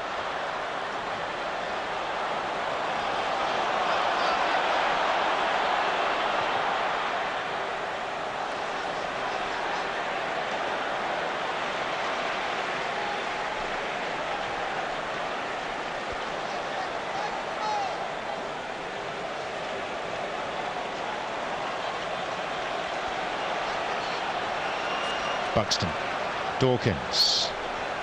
Derby trying everything they know to find a way through inside the 90 minutes. Hendrick, Wisdom, now Ward. Jamie Ward. And then Austin gives it away. Bryson. Ward once again. And Green clutches it in front of the head of Chris Martin. I think the QPR back four have been excellent, and indeed Robert Green, because he's had to make a couple of very important saves as well in this second 45 minutes. And since the sending off, the right-hand half of the pitch as we look has been barely used.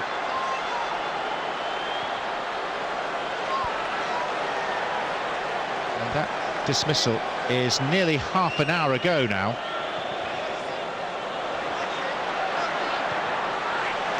Might be a chance here for QPR to break. It's Hoylett.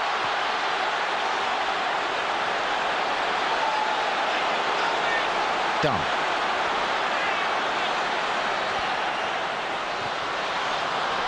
I just think Hoylett slowed all that up, John. Mistake allows the shot to come in. It was Joey Barton who seized upon the loose ball. Yeah, and I think he's a little cross with himself in the end because he's cut across it. I mean, Derby were very, very sloppy in trying to deal with that, and again, the technique's not right. But he was under pressure, to be fair to Joey Barton. He had to take it quickly. Well, we went to extra time last year, Crystal Palace and Watford. Kevin Phillips came up with a Palace winner in the additional period. And that was an occasion uncomplicated by issues such as a red card.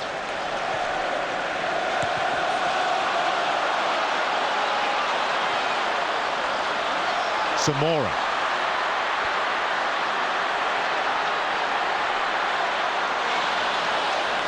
If QPR were to register now and win it, it would be a steal. It really would. Not one shot on target from Harry Redknapp's men, yeah. The best chance of the game, it fell to Austin, and he fired it wide. Here's Hoylett. Mistake, Zamora! Zamora may well have won it for the 10 men of Queen's Park Rangers.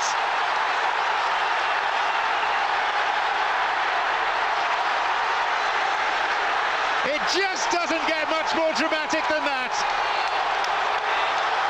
Bobby Zamora, who won a playoff final a decade ago for West Ham, seems to have done the same again for Queen's Park Rangers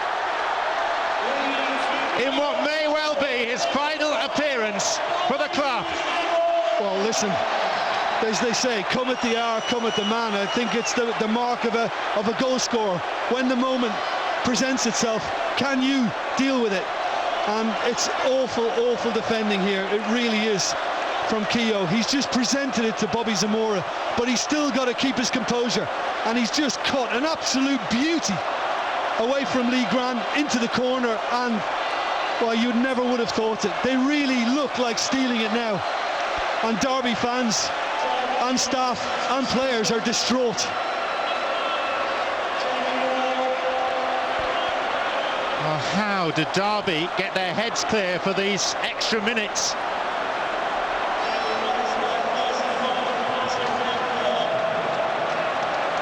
Substitution by Derby. Patrick Bamford has been thrown on. But it's desperation stakes now for Derby.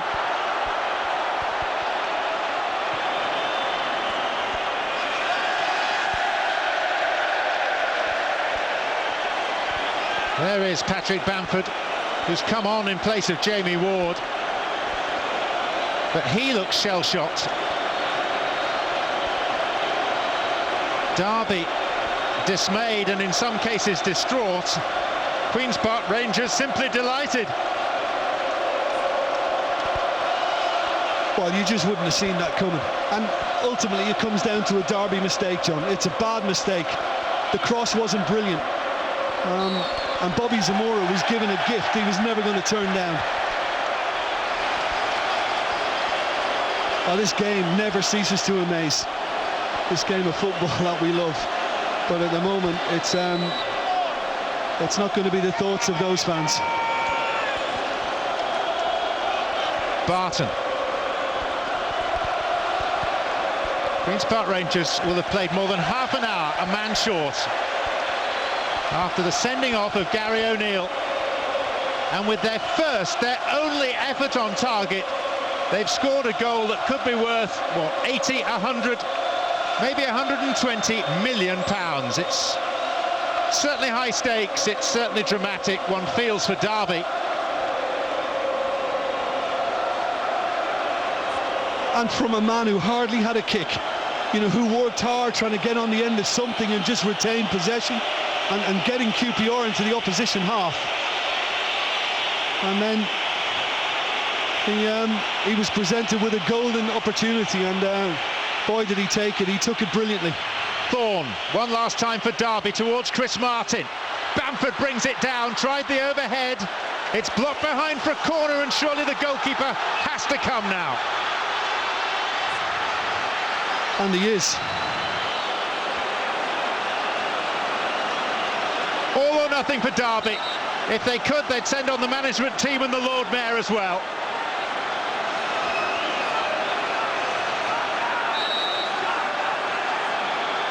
The corner floated in hope.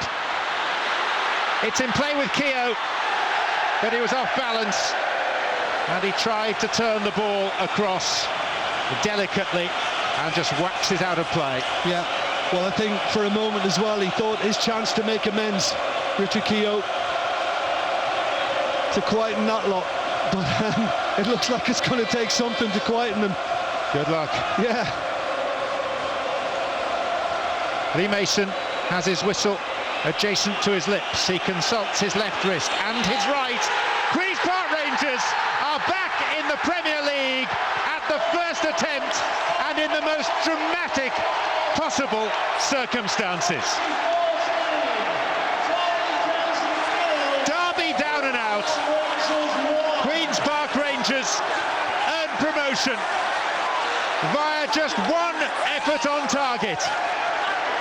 And for the second time in his career, Bobby Zamora is the match winner in the Championship playoff final.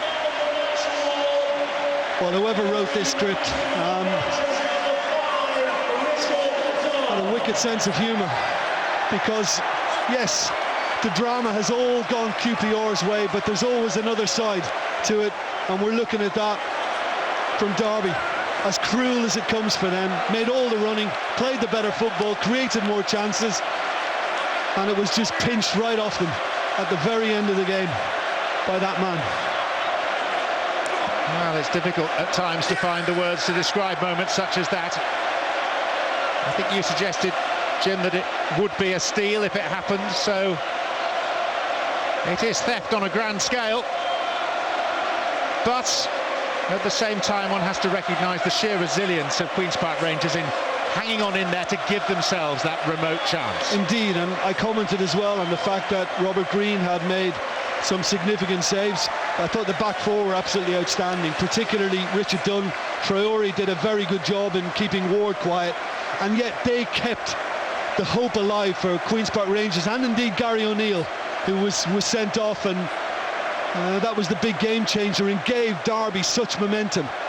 Yeah, they hung in there, and they just had to hope that they would get an opportunity, and it was presented to Bobby Zamora on a plate, and he polished it off with aplomb.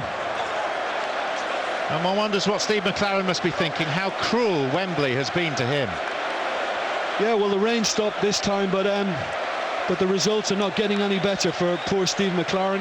You have to feel for him, because I think his players gave him a very, very good performance, deserving winners, but they're not lifting the trophy, and they're not Premier League bound.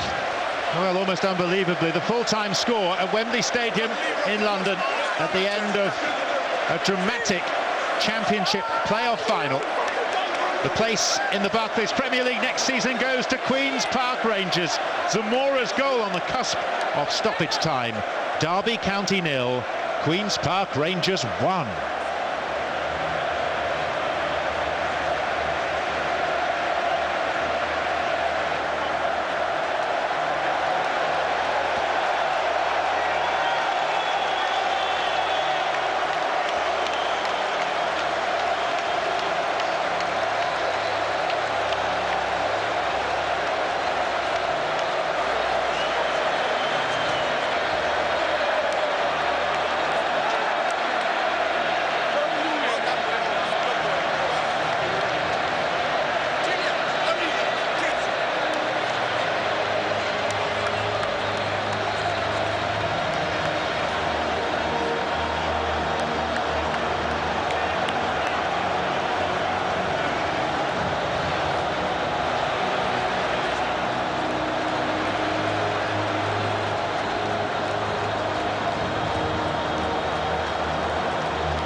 So, here come the victors, led by the redoubtable Clint Hill, who has seen many things in his long and varied career, but few finishes like that produced by his team today. Bobby Zamora's goal with 90 minutes on the clock, and with only 10 men.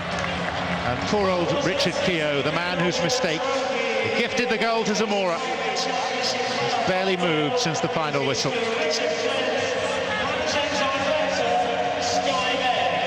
Premier League experience shone through in the end. And the long climb for QPR. It used to be 39 steps, famously at the old Wembley. It's now 107.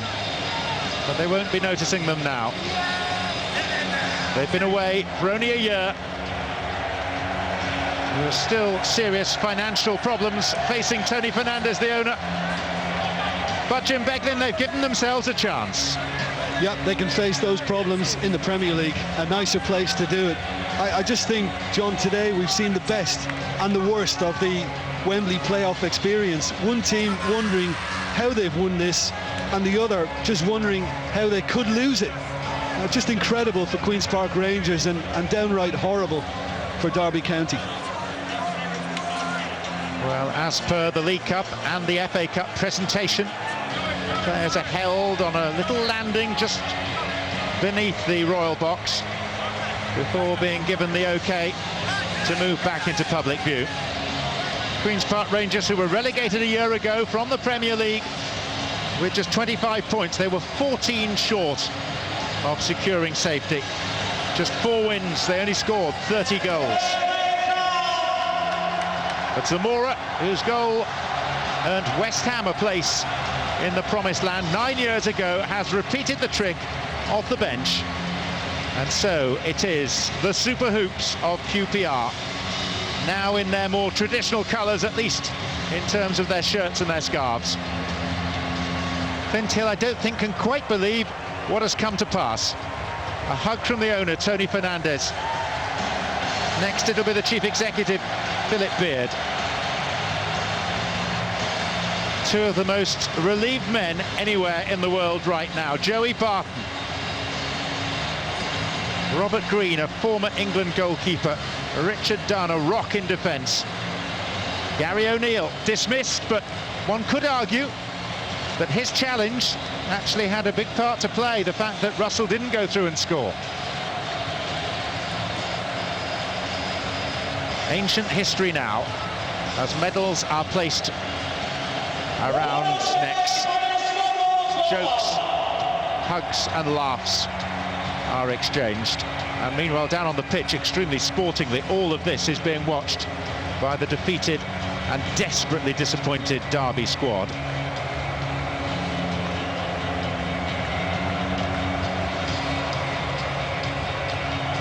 Well, it is one of those rather strange days where the trophy is immaterial. It's the place in the Premier League that really, really, really counts. And that place goes to Queen's Park Rangers.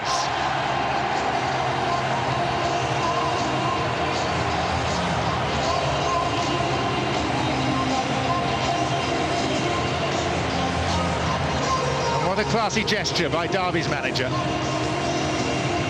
who must know, given the young talent available to him, that surely their time will come. I feel like giving poor Richard Keogh a hug myself. I really feel for him. Maybe nerves got to him in a crucial moment, and he made a bad error, and I think we can see the consequences of that. But I'm still amazed as to how this game ended up in QPR's favour, because for most of the game they were just trying to hang in there, and of course once they went down to 10 men, even more so. But they did, and we do have to pay tribute to that resilience. And Harry Redknapp gets another crack at the Premier League. At the ripe old age of 67, English League football's oldest manager is back in the big time.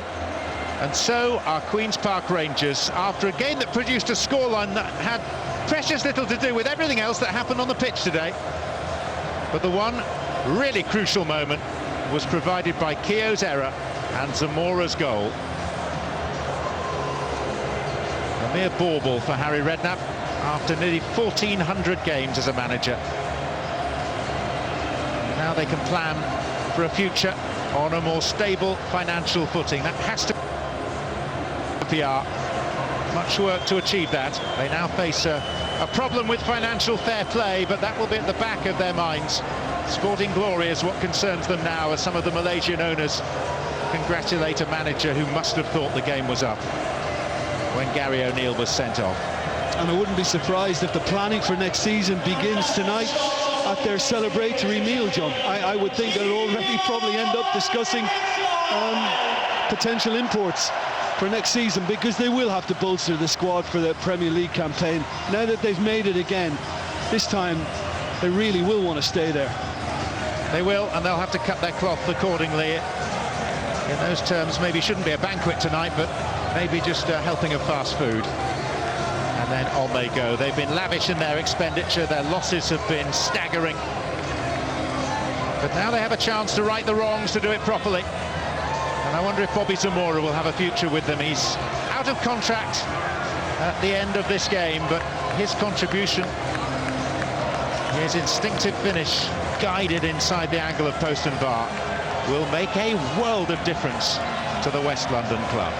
Well, down they go to celebrate. I was going to say, John, Bobby Dazzler, he's gone down in QPR folklore now. And that will be remembered for a long, long time to come. And it guarantees his popularity in the west of the city.